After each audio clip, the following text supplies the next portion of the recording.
आज हम हिस्ट्री के कुछ इम्पॉर्टेंट क्वेश्चनों को सॉल्व करेंगे। इसके पहले हिस्ट्री पर ही एक वीडियो अपलोड किया जा चुका है। इस पीडीएफ में जितने भी क्वेश्चन इंक्लूड किए गए हैं वो यूपी ट्रिपल एस सीपेट के सिलेबस के अकॉर्डिंग इंक्लूड किए गए हैं।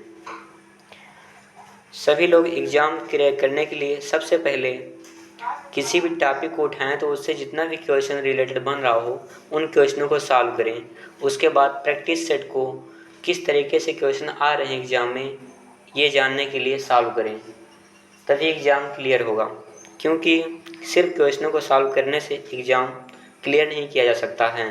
अगर 1-2 हज़ार क्वेश्चन हम पढ़ लेते हैं तो उसमें से एग्ज़ाम में एक क्वेश्चन भी मिलना फिक्स नहीं होता है। मिल भी सकता है, नहीं भी मिल सकता है। लेकिन अगर हम किसी टॉपिक को क्लियरली पढ़ लेते हैं, उससे जितना रिलेटेड क्वेश्चन बन रहा हो तो वहाँ से एक क्वेश्चन फिक्स हो ही जाते हैं। इसलिए सबसे पहले किसी भी टॉपिक को डीपली पढ़ना चाहिए, उसके बाद प्रैक्टिस सेट को सॉल्व करना चाहिए। तो चलिए आज कुछ क्वेश्चनों को हम देखते हैं। पहला क्वेश्चन दिया हुआ है, बोध गया एक महत्वपूर्ण बौद्ध तीर्थ केंद्र क्यों है? ऑप्शन ए दे रखा है क्योंकि गौतम बुद्ध यहाँ पैदा हुए थे। ऑप्शन बी क्योंकि गौतम बुद्ध ने यहाँ ज्ञान प्राप्त किया था। ऑप्शन सी क्योंकि गौतम बुद्ध ने ज्ञान प्राप्त करने के बाद यहाँ अपना पहला उपदेश दिया था।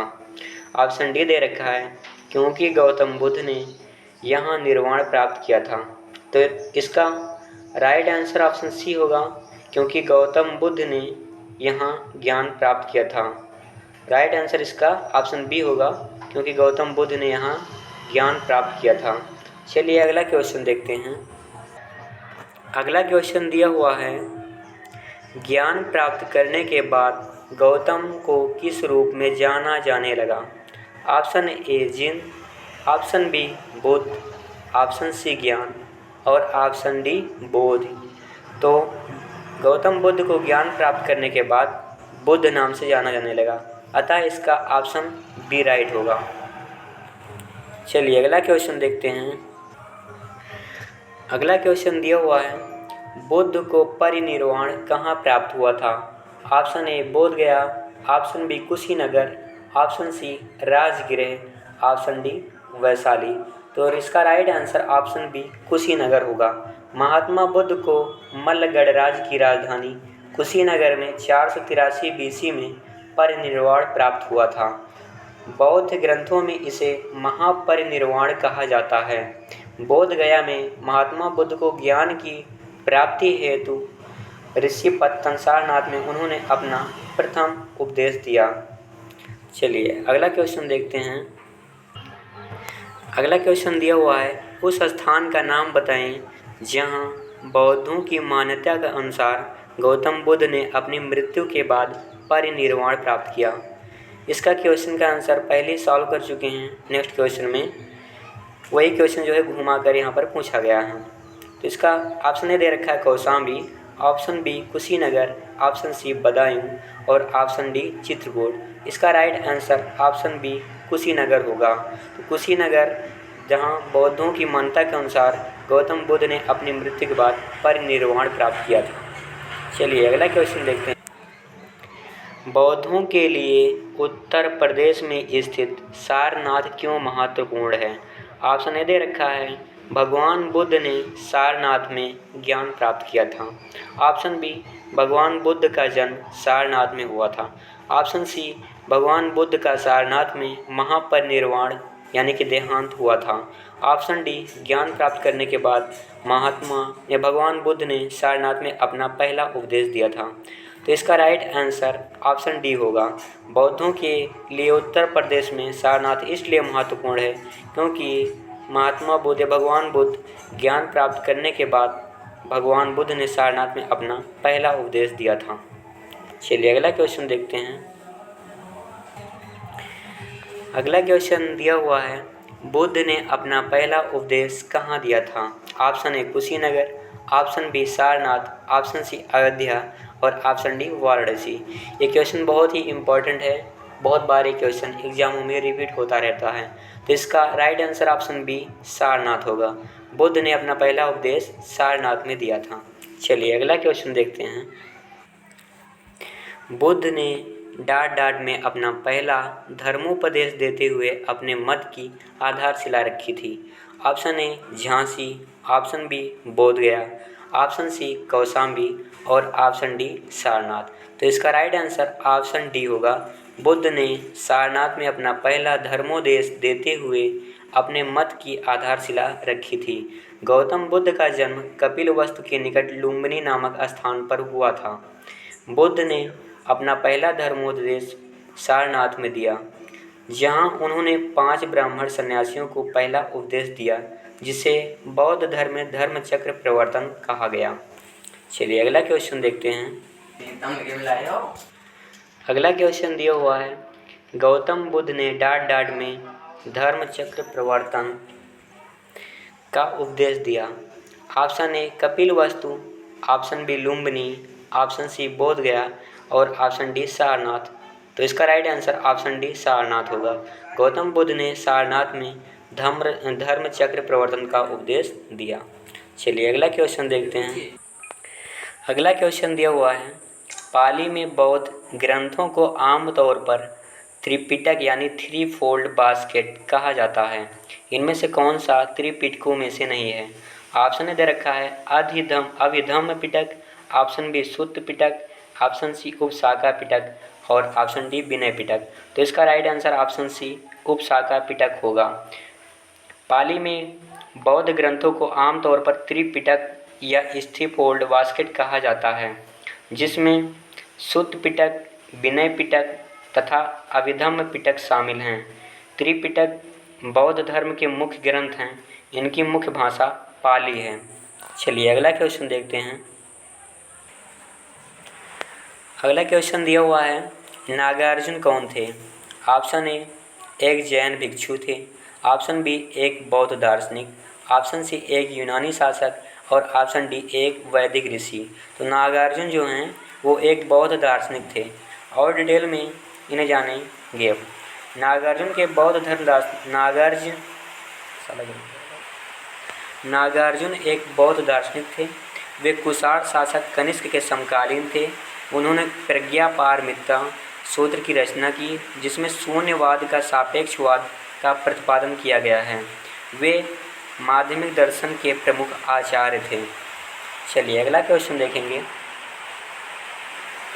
अगला क्वेश्चन दिया हुआ है, भारत में स्थित किस शहर को विश्व का सबसे पुराना शहर माना जाता है? Option A Kushinagar, option B Varanasi, option C Agra और ऑप्शन डी सारनाथ। तो इसका right answer option B Varanasi होगा। हिंदू पौराणिक कथा के अनुसार वाराणसी विश्व का प्राचीनतम शहर है। बुद्ध काल में वाराणसी काशी राज्य की राजधानी थी। चलिए अगला क्वेश्चन देखते हैं। अगला क्वेश्चन दिया हुआ है, राजा बिंबिसार के दरबार में उस प्रसिद्ध चिकित्सक का क्या नाम है जो भगवान बुद्ध के निजी चिकित्सक थे? Option A Ajatashatru, option B Sariputra, option C Jivaka और ऑप्शन डी राहुला। तो इसका राइट आंसर ऑप्शन सी जीवक होगा। जीवक प्राचीन भारत के प्रसिद्ध आयुर्वेदाचार्य थे। ये गौतम बुद्ध के निजी चिकित्सक तथा बिंबिसार के चिकित्सक भी थे। बिंबिसार मगध का राजा था तथा अजातशत्रु जो है वो बिंबिसार का पुत्र था। चलिए अगला क्वेश्चन देखते हैं। अगला क्वेश्चन दिया हुआ है, पहले जैन तीर्थंकर कौन थे? Option A Mahavir, option B Rishabh, option C Parasnath और ऑप्शन डी पद्मनाभ। तो इसका right answer option B Rishabh होगा। जैन परंपरा के अनुसार जैन धर्म में कुल 24 तीर्थंकर हुए। जैन धर्म के मूल संस्थापक या प्रवर्तक प्रथम तीर्थंकर ऋषभदेव या आदिनाथ माने जाते हैं। 23वें तीर्थंकर पार्श्वनाथ थे तथा महावीर स्वामी जैन धर्म के 24वें तीर्थंकर थे, जिन्होंने 6ठी शताब्दी ईसा पूर्व के जैन आंदोलन का प्रवर्तन किया। चलिए अगला क्वेश्चन देखते हैं। अगला क्वेश्चन दिया हुआ है, जैन तीर्थंकर में से अंतिम तीर्थंकर थे। Option A Parshvanath, option B Rishabh और ऑप्शन सी महावीर तथा ऑप्शन डी अरिष्टनेमी। इसका right answer option C Mahavir होगा। महावीर जैन तीर्थंकर के 24वें और अंतिम तीर्थंकर थे और ऋषभ जो थे वो प्रथम तीर्थंकर थे। चलिए अगला क्वेश्चन देखते हैं। अगला क्वेश्चन दिया हुआ है, जैन धर्म में 3 रत्न यानी कि त्रिरत्न दिए जाते हैं और उन्हें निर्वाण का मार्ग कहा जाता है, वे क्या हैं? ऑप्शन ए दे रखा है, सही भाषण, सही ज्ञान और सही आचरण। ऑप्शन बी सही विश्वास, सही ज्ञान और सही व्यवहार। ऑप्शन सी सही विश्वास, सही पथ और सही आचरण। ऑप्शन डी सही विश्वास, सही ज्ञान और सही आचरण। तो इसका राइट आंसर ऑप्शन डी सही विश्वास, सही ज्ञान और सही आचरण होगा। जैन धर्म के त्रिरत्न सही विश्वास जिसे सम्यक दर्शन तथा सही ज्ञान जिसे सम्यक ज्ञान तथा सही आचरण या सम्यक आचरण है। जैन धर्म में यथार्थ में विश्वास को सम्यक दर्शन, वास्तविक ज्ञान को सम्यक ज्ञान तथा सुख दुख के संभाव को ही सम्यक आचरण कहा गया है। जैन धर्म में कैवल्य की प्राप्ति जीव अंतिम लक्ष्य है। जैन धर्म में कैवल्य की प्राप्ति जीव का अंतिम लक्ष्य है। चलिए अगला क्वेश्चन देखते हैं। अगला क्वेश्चन दिया हुआ है, मनुष्य जीवन का सर्वोत्तम ध्येय है कैवल्य, जिसका अर्थ है ऑप्शन ए इच्छाओं पर विजय प्राप्त करना, ऑप्शन बी दूसरों की सेवा करना, ऑप्शन सी दूसरों को शिक्षा देना और ऑप्शन डी दूसरों का अनुसरण करना। इसका राइट आंसर ऑप्शन ए इच्छाओं पर विजय प्राप्त करना होगा। जैन धर्म के अनुसार मनुष्य जीवन का चरम लक्ष्य कैवल्य की प्राप्ति है। उपर्युक्त विकल्पों में कैवल्य का साम इच्छाओं पर विजय प्राप्त करने से स्थापित किया जा सकता है, क्योंकि इच्छाओं पर विजय प्राप्त के बिना कैवल्य संभव नहीं है। चलिए अगला क्वेश्चन देखते हैं। क्वेश्चन दिया हुआ है, मेगस्थनीज जिन्होंने भारत के बारे में प्रसिद्ध ग्रंथ इंडिका लिखी है, वह मूल रूप से किस देश के थे? ऑप्शन ए दे रखा है पुर्तगाल, option B Greece, option C मिस्र और ऑप्शन डी तुर्की। तो इसका right answer option B Greece होगा। मेगस्थनीज मूलतः ग्रीस, जिसे यूनान के नाम से भी जानते हैं, का निवासी था, जो सेल्यूकस निकेटर का राजदूत था। मेगस्थनीज सम्राट चंद्रगुप्त मौर्य के समय में भारत आया। चलिए अगला क्वेश्चन देखते हैं। अगला क्वेश्चन दिया हुआ है, विशाख दत्त द्वारा लिखित मुद्रा राक्षस कौन सी भाषा में लिखी गई है? Option A Tamil, option B Pali, option C Sanskrit और ऑप्शन डी हिंदी। तो इसका right answer option C Sanskrit होगा। विशाख दत्त द्वारा लिखित मुद्रा राक्षस संस्कृत भाषा में लिखी गई है, जो कि एक नाटक है जिसकी रचना 4वीं सदी के उत्तरार्ध एवं 5वीं सदी के पूर्वार्ध में की गई थी। इसे हिंदी में अनुदित करने का श्रेय भारतेंदु हरिश्चंद्र को प्राप्त है। इस ग्रंथ में चंद्रगुप्त मौर्य के विषय में विस्तृत सूचना प्राप्त होती है। नाटक में चंद्रगुप्त को वृषभ तथा कुलहीन कहा गया है। धुंडीराज ने मुद्रा राक्षस पर टीका लिखी थी। चलिए अगला क्वेश्चन देखते हैं। अगला क्वेश्चन दिया हुआ है, सम्राट अशोक का कौन सा शिलालेख कलिंग पर उनकी विजय का उल्लेख करता है? ऑप्शन ए प्रथम, ऑप्शन बी चतुर्थ शिलालेख, ऑप्शन सी 10वें तथा ऑप्शन डी 13वें शिलालेख में। तो सम्राट अशोक का 13वां शिला जो है वो शिलालेख कलिंग पर उनकी विजय का उल्लेख करता है। इसका राइट आंसर ऑप्शन डी होगा। कलिंग युद्ध तथा उनके परिणामों के विषय में अशोक के 13वें शिलालेख से विस्तृत सूचना प्राप्त होती है। अशोक ने अपने राज्याभिषेक के 8 वर्ष बाद यानी 261 ईसा पूर्व में कलिंग पर आक्रमण किया। विजयोपरांत कलिंग में 2 अधीनस्थ प्रशासनिक केंद्र स्थापित किए। पहला केंद्र जो था उसका नाम उत्तरी केंद्र था, जो कि तोसली की राजधानी में स्थित है, और दूसरा केंद्र दक्षिणी केंद्र था, जो कि राजधानी जौगढ़ में स्थित है। चलिए अगला क्वेश्चन देखते हैं। अगला क्वेश्चन दिया हुआ है, अशोक के आक्रमण के दौरान कलिंग की राजधानी कौन सी थी? ऑप्शन ए दे रखा है Takshashila, option B Pataliputra, option C Ujjain और ऑप्शन डी तोसली। तो इसका right answer option D Tosali होगा। तोसली जो कि उड़ीसा में स्थित है। चलिए अगला क्वेश्चन देखते हैं। अगला क्वेश्चन दिया हुआ है, निम्नलिखित में से कौन सा अशोक के साम्राज्याधीन नहीं था। ऑप्शन ए दे रखा है Kashmir, option B Gurjar, option C Karnataka और ऑप्शन डी कामरूप। तो इसका right answer option D Kamarupa होगा। उपर्युक्त विकल्पों में से कामरूप अशोक के साम्राज्याधीन नहीं था। कामरूप का पहला ऐतिहासिक उल्लेख समुद्रगुप्त के 4वीं सदी के इलाहाबाद प्रशस्ति जो कि हर्षेय द्वारा रचित है इसमें मिलता है, जहां यह गुप्त साम्राज्य के सीमांत राज्यों देविका और समतट के साथ वर्णित है। चलिए अगला क्वेश्चन देखते हैं। अगला क्वेश्चन दिया हुआ है, अशोक की कौन से शिलालेख में ब्राह्मी लिपि का प्रयोग नहीं किया गया था। Option A Sarnath, option B Shahbazgarhi, option C Dhauli और ऑप्शन डी इनमें से कोई नहीं। तो इसका right answer option B Shahbazgarhi होगा।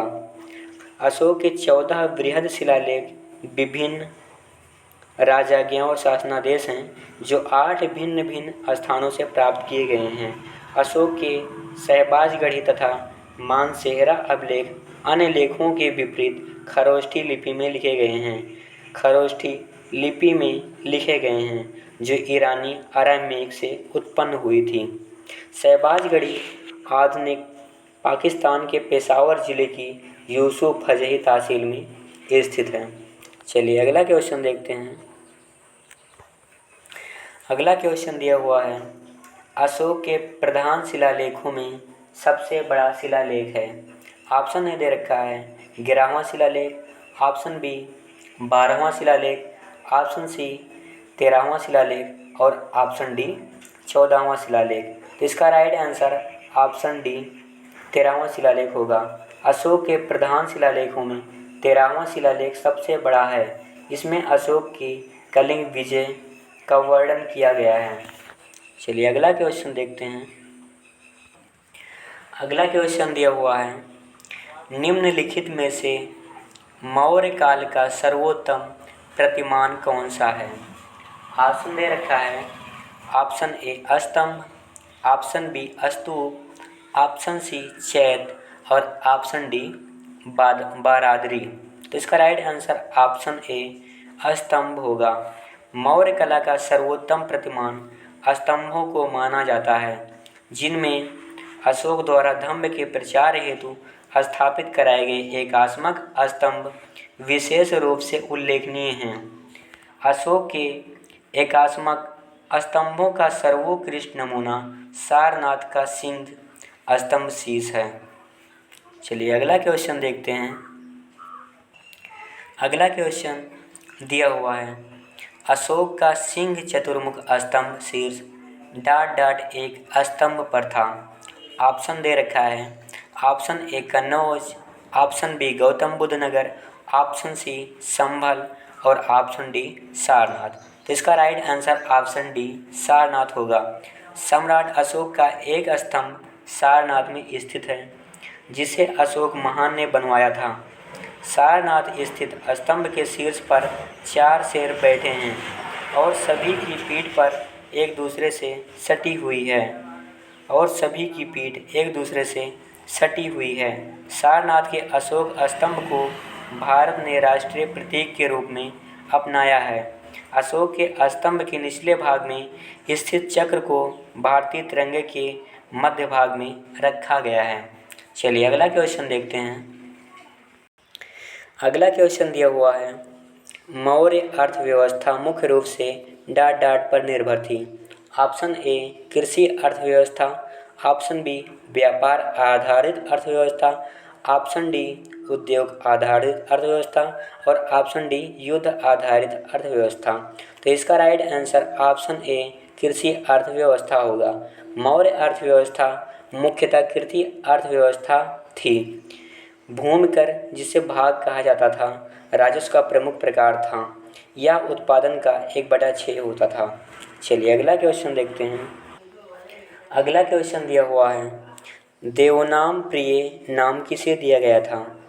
Option A Harsha, option B Ashoka, option C Kanishka और ऑप्शन डी चंद्रगुप्त मौर्य। तो इसका right answer option B Ashoka होगा। देवनाम प्रिय अशोक को कहा जाता था। देवनाम प्रिय मौर्य शासक अशोक को कहा जाता था। अशोक को प्रियदर्शी भी कहा जाता था। अशोक का नाम मास्की, गुर्जरा, नेतुर, उद्गोलम के अभिलेखों में मिलता है। नेतुर उद्गोलम के अभिलेखों में मिलता है। अशोक को धम्मनीत एवं कलिंग युद्ध के लिए विशेष तौर पर जाना जाता है। चलिए अगला क्वेश्चन देखते हैं। अगला क्वेश्चन दिया हुआ है, खगोलविद वराहमिहिर और कवि कालिदास किसके दरबार का हिस्सा थे? Option A Vikramaditya, option B Bimbisara, option C Bindusara और ऑप्शन डी पृथ्वीराज चौहान। तो इसका right answer option A Vikramaditya होगा। खगोलविद वराहमिहिर और कवि कालिदास सम्राट अशोक, सम्राट चंद्रगुप्त द्वितीय विक्रमादित्य के नवरत्नों में से थे। गुप्त सम्राट चंद्रगुप्त द्वितीय को विक्रमादित्य के नाम से भी जाना जाता है। कालिदास और वराहमिहिर के अलावा अमर सिंह, धन्वंतरि, घटकपर, क्षणपक, छपड़क और शंकु तथा वररुचि तथा बेताल भट्ट नवरत्नों में शामिल थे। कालिदास और वराहमिहिर के अलावा अमर सिंह, धन्वंतरि, घटकपर, छपड़क, शंकु, वररुचि तथा बेताल भट्ट नवरत्नों में भी शामिल थे। चलिए अगला क्वेश्चन देखते हैं। अगला क्वेश्चन दिया हुआ है, अभिज्ञान शाकुंतलम किताब के लेखक कौन हैं? Option A Tulsidas, option B Surdas, option C Kalidas और ऑप्शन डी रायदास। तो इसका right answer option C Kalidas होगा। अभिज्ञान शाकुंतलम किताब के लेखक कालिदास थे। कालिदास ने कई रचनाएं की थी।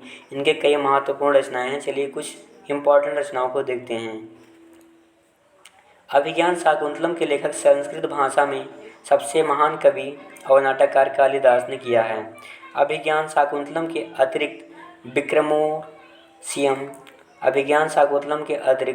विक्रमोर्वशीयम, मालविकाग्निमित्रम, रघुवंशम, कुमार संभवम और मेघदूत तथा ऋतुसंहार आदि कालिदास की प्रमुख रचनाएं हैं। कौन कौन सी हैं? अभिज्ञान शाकुंतलम के अतिरिक्त विक्रमोर्वशीयम, मालविकाग्निमित्रम, रघुवंशम, कुमार संभवम, मेघदूत और ऋतुसंहार इनकी प्रमुख रचनाएं हैं। चलिए अगला देखते हैं। अगला दिया हुआ है, गुप्त काल की प्रसिद्ध महिला शासक कौन थी? Option A Kuber Ganga, option B Prabhavati Gupta, option C Rajshri, option D Kumar देवी।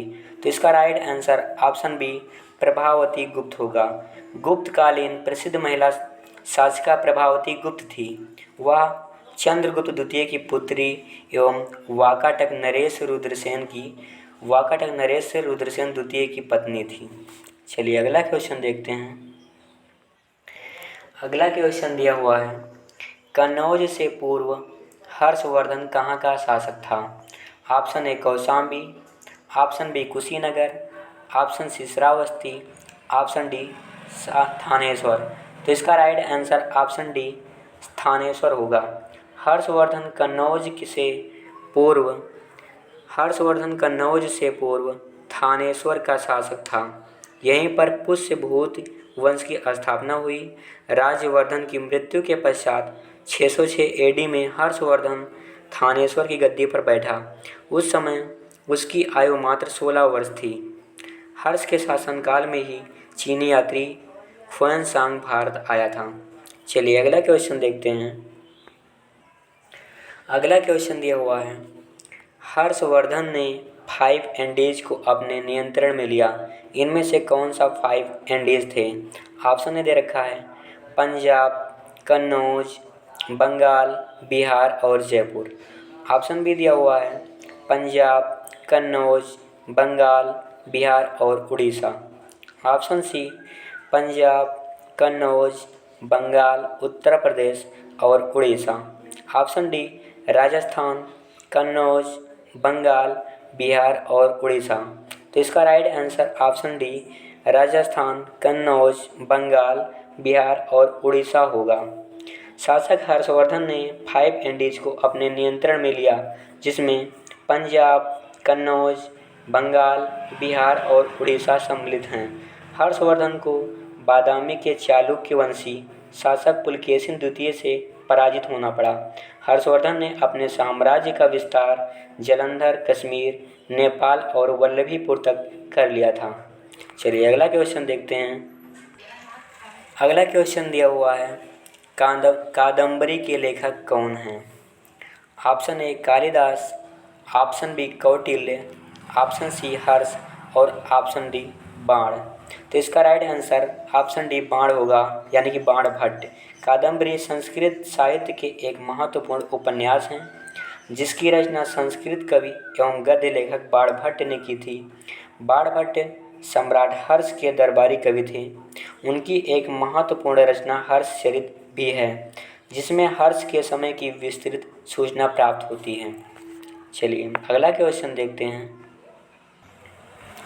अगला क्वेश्चन दिया हुआ है, चोल अभिलेखों के अनुसार जैन सभाओं को दान में दी जाने वाली भूमि को क्या कहा जाता था?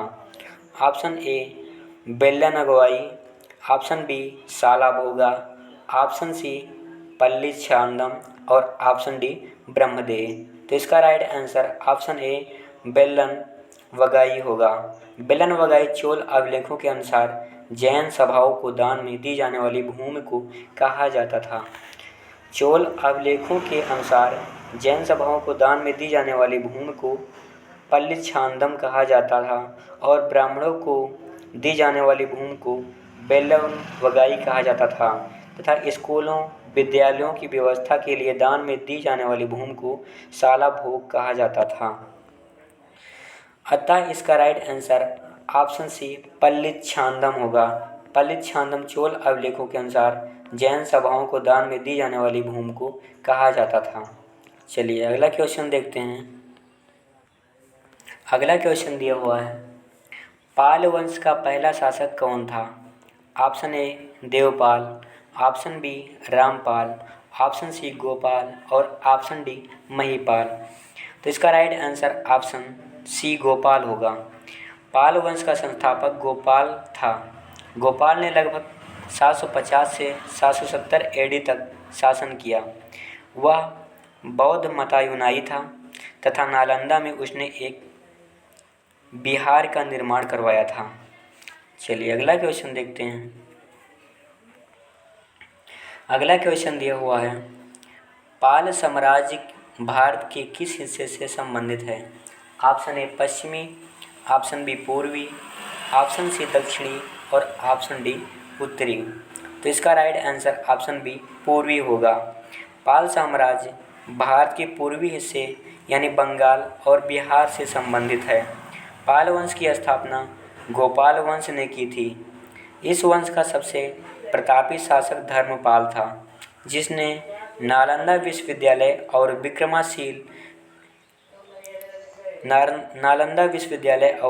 विक्रमाशिला विश्वविद्यालय की स्थापना की थी। ये बहुत ही इम्पोर्टेंट क्वेश्चन है, जो कि कई बार एग्जाम में पूछे जाते हैं कि नालंदा विश्वविद्यालय की स्थापना किसने की थी? किसने की थी? धर्मपाल ने। धर्मपाल ने नालंदा विश्वविद्यालय और विक्रमाशिला विश्वविद्यालय की स्थापना की थी। अगला क्वेश्चन देखते हैं। अगला क्वेश्चन दिया हुआ है, 12वीं शताब्दी के प्रारंभ में दिल्ली पर किसका शासन था? ऑप्शन ए तोमर वंश, ऑप्शन बी खिलजी वंश, ऑप्शन सी सैयद वंश, ऑप्शन डी तुगलक वंश।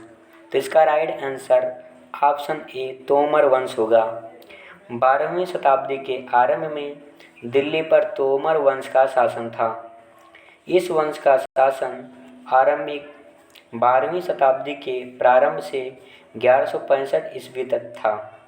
इस वंश का प्रसिद्ध शासक अनंगपाल था, जिसका शासन का कार्यकाल 1130 से 1145 ईस्वी तक थी। चलिए अगला क्वेश्चन देखते हैं। अगला क्वेश्चन दिया हुआ है, कौन सा साहित्य संगम साहित्य के रूप में प्रसिद्ध है? ऑप्शन ए तमिल साहित्य, ऑप्शन बी वैदिक साहित्य, ऑप्शन सी उर्दू साहित्य और ऑप्शन डी संस्कृत साहित्य। तो इसका right answer option A Tamil साहित्य होगा। प्राचीन तमिल साहित्य को संगम साहित्य कहा जाता है। संगम तमिल साहित्य कहा जाता है। संगम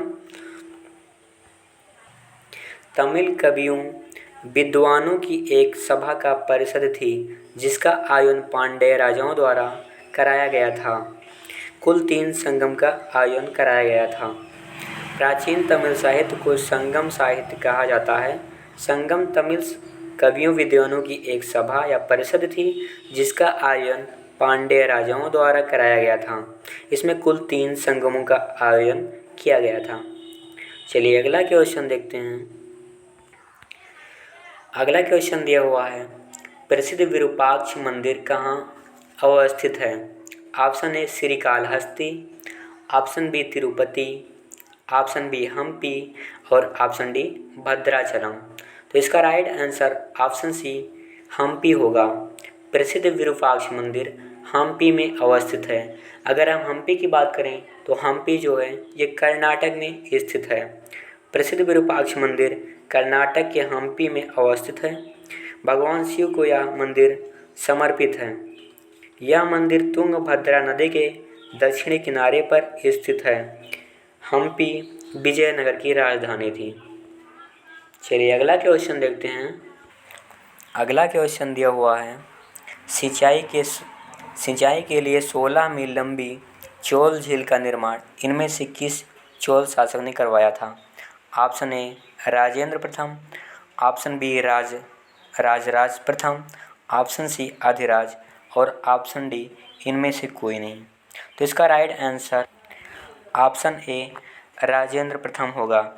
राजेंद्र प्रथम ने अपने गंगा घाटी में अभियान की सफलता के उपलक्ष्य में गंगैकोंड की उपाधि धारण की तथा गंगैकोंड चोलपुरम नामक नई राजधानी की स्थापना की।